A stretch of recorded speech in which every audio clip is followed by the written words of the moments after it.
वो मुझे बोलते हैं बच्ची, उनका 20 साल का तजुर्बा देख लो और मेरा भी देख लेना। अब मैं राजनीति में आने वाली हूँ, अगर मुझे बीजेपी से टिकट मिल जाती है तो उनके साथ कितनी ऑडियंस आती है या मेरे साथ कितनी ऑडियंस आती है, आप वो देख लेना। नमस्कार दोस्तों, आज हम बात करने जा रहे हैं राजस्थान के नागौर जिले की खिवसर विधानसभा सीट पर चल रही राजनीतिक हलचल, विवादों और नए चेहरे की राजनीति पर जो सोशल मीडिया से लेकर सियासी गलियारों तक चर्चा में है।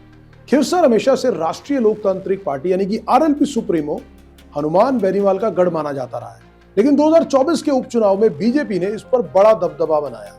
यहां से भाजपा के रेवत राम डांगा ने आरएलपी की उम्मीदवार कनिका बेनीवाल को लगभग 13,870 वोटों के अंतर से हराया। ये जीत बीजेपी के लिए इसलिए भी महत्वपूर्ण थी क्योंकि खिवसर को लंबे समय तक आरएलपी का मजबूत क्षेत्र माना जाता रहा।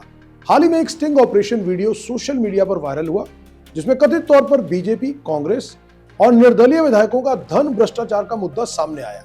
विशेष रूप से रेवत राम डांगा समेत कुछ विधायकों के बारे में चर्चा है कि वे विधेयक निधि में 40% कमीशन, घूस जैसी बातों में फंसे दिख रहे हैं।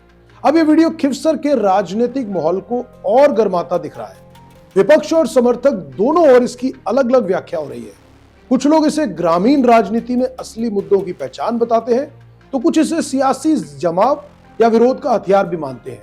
ये कहना अभी मुश्किल है कि इस वायरल वीडियो की वजह से चुनाव परिणाम, वोटर बिहेवियर या उम्मीदवारों की लोकप्रियता पर कितना असर पड़ा, लेकिन राजनीतिक तापमान बढ़ना यह तय है।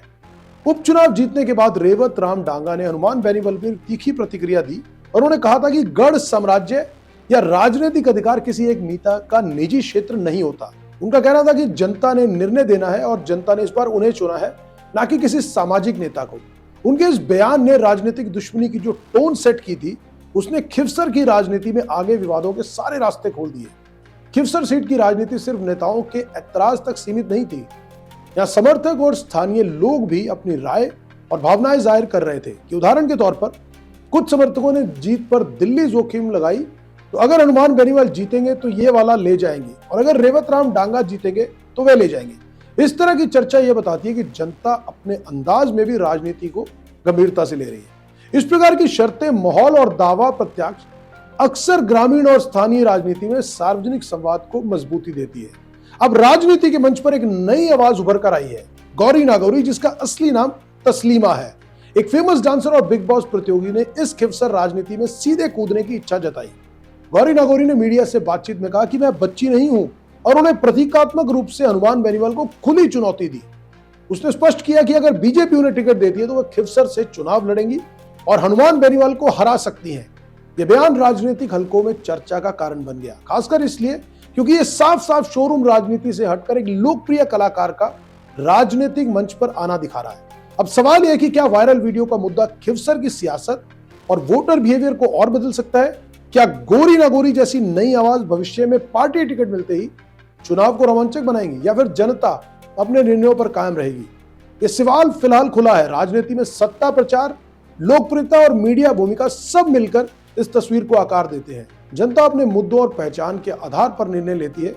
तो आज की हमारी चर्चा यही थी कि क्या खिवसर उपचुनाव परिणाम और बीजेपी की बड़ी जीत बनी रहेगी या वायरल वीडियो और भ्रष्टाचार पर जो स्टिंग के दावे हुए वो आगे बढ़ेगा और उसकी सच्चाई सामने आएगी। वहीं दूसरी तरफ रेवत राम डांगा के बयान और हनुमान बेनीवाल के जो लगातार टकराव चल रहे हैं, देखना होगा कि वो किस तरफ मोड़ लेते हैं। और गौरी नागौरी का राजनीति में कूदना और उनका जो बयान और खुला चैलेंज है वो क्या रंग लाता है? आपको क्या लगता है कि क्या वायरल राजनीति खिवसर में आगे भी नया मोड़ ले सकती है? नीचे कमेंट में अपनी राय जरूर दें।